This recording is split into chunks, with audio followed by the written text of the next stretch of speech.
Hi guys, so in today's video I'm going to cover a company called Modi Naturals. So Modi Naturals is a mix of FMCG player भी है, थोड़ा उनका ethanol वाला segment भी है, ethanol division and थोड़ा bulk oil वाला division है। तो ये तीन तीन सेगमेंट पहले समझ लेते हैं। FMCG में क्या है, उनका एक ब्रांड है ऑलिव OLLEV करके, ऑलिव ऑयल करके। तो उनका जो ब्रांड एम्बेसडर है that is Karisma Kapoor, they have recently signed. And उनका they are into selling of, आप देख लो, ऑलिव ऑयल, कैनोला ऑयल हो गया। फिर उनका और एक कैटेगरी है कि they are into present into ready to cook, ready to eat वाला सेगमेंट। मतलब दे हैव पास्ता वाला सेगमेंट है, पीनट बटर भी बेचता है, पॉपकॉर्न भी बेचता है, रेडी टू ईट वाला सेगमेंट। एंड एक उनका ब्रांड है जिंक्स करके, JYNX, that is into ready to mix. मतलब आप जो टैंक जैसा होता है, जो जूस जैसा होता है, पाउडर आता है, you have to mix it with water जो भी है and you can drink it. तो रेडी टू मिक्स हो गया, रेडी टू ईट वाला। पॉपकॉर्न का एक ब्रांड है उनका पीपो करके। तो ये हो गया उनका ब्रांडेड वाला पोर्शन फ्रॉम द कंज्यूमर वाला सेगमेंट। अभी उनका इथेनॉल वाला डिवीजन देख लेते हैं। इथेनॉल में अभी अभी government has also launch few schemes. मतलब आप देखो, टू प्रमोट इथेनॉल वाला जो ब्लेंडिंग होता है आपके पेट्रोल में जो होता है। तो पहले इन FY इन 2022 द 10% ही ब्लेंडेड था in petrol. Ethanol was blended 10%। मतलब अगर 1 लीटर पेट्रोल डाला है अपना, तो उसमें से 10% will be your ethanol present in that 1 litre वाला जो 1 लीटर पेट्रोल में। तो अभी government wanted to increase this portion to 20%।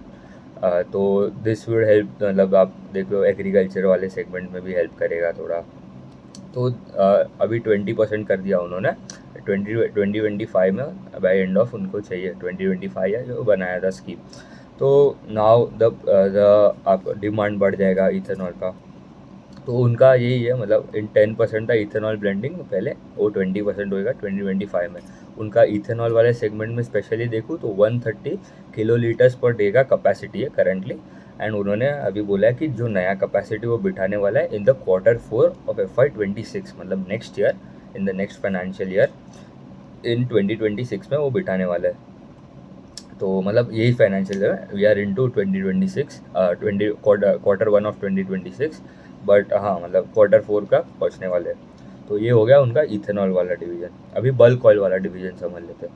Bulk oil वाला क्या होता है, बेसिकली आपके जो राइस ब्रांड ऑयल्स जो होते हैं, आप ये डी ऑयल्ड केक्स हो गया, वैक्स हो गया, राइस ब्रांड वैक्स, तो ये सब जो आप प्रोवाइड करते हो, जो बड़े बड़े टैंकर्स हो गए, बड़े बड़े ड्रम्स में प्रोवाइड होता है to other FMCG beverages, other FMCG company जो बेवरेजेस प्रोड्यूस करता है, जो भी कंज्यूमर वाले सेगमेंट में, तो वो डायरेक्टली सप्लाई करते हैं उनका।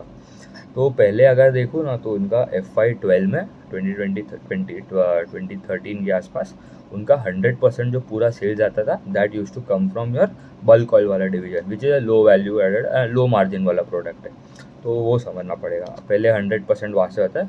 कमिंग इन टू 2025 उनका 56% sales comes from still from the bulk oil, 44% branded वाले सेगमेंट। मतलब आप देखो, ये ब्रांडेड वाले में ऑलिव ऑयल वाला जो पॉपकॉर्न वाला हो गया, पीनट बटर वाला हो गया, पास्ता वाला सेगमेंट हो गया, रेडी टू कुक वाला सेगमेंट, फिर रेडी टू मिक्स वाला जो जिंक्स वाला जो ब्रांड बोला, तो वहाँ से 44% रेवेन्यू आता है। अभी इनका दिस दिस क्वार्टर उनका जो बल्क ऑयल वाला जो डिवीजन था दैट ग्रो 170%। मतलब बहुत अच्छा ग्रोथ है वो सेगमेंट में। कंज्यूमर वाला जो सेगमेंट है उसमें खाली 8-9% के आसपास ग्रोथ है, क्योंकि सब आप देख लो FMCG प्लेयर्स में अभी तो one of the main reason for bad result और bad quarter was because of the increase in the raw material cost.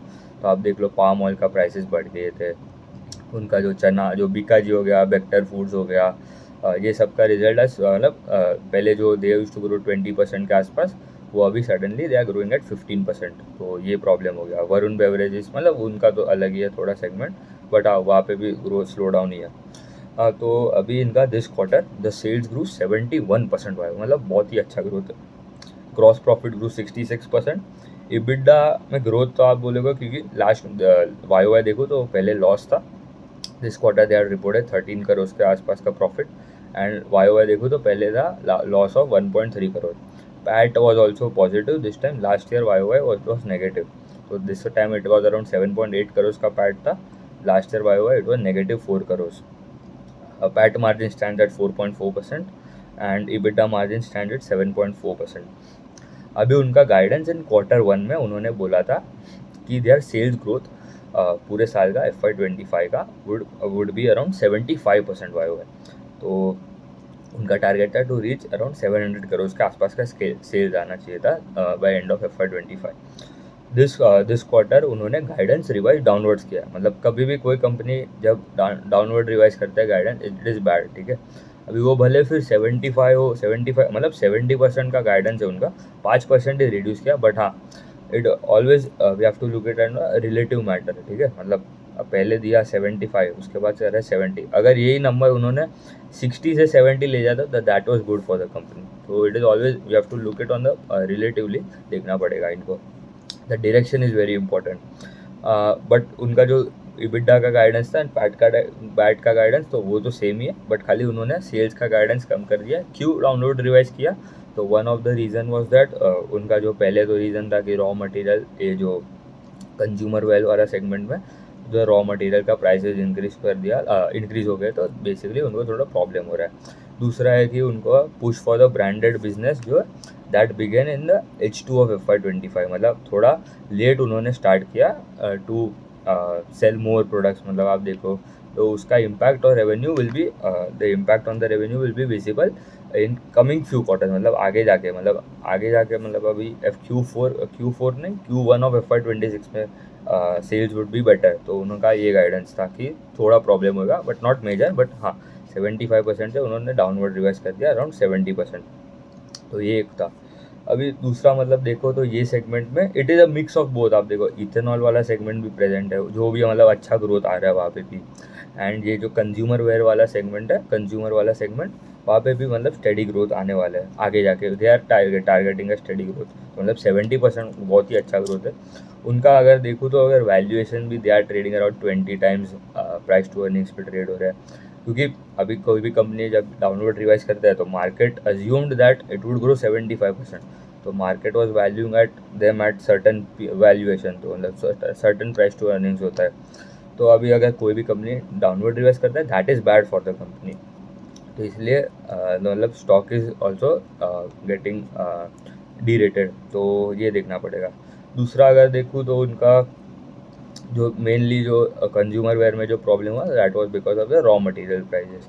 और ऑलिव ऑयल करके जो एक ब्रांड है, तो यू कैन मतलब we can use it as well. तो consumer ware वाला जो सेगमेंट है, तो इट इज़ हेल्थ के लिए उन्होंने बोला है कि बेनिफिट्स एंड ऑल है। तो we have to track this company, it is a good company growing at a very good rate, मतलब 70% इज़ गुड।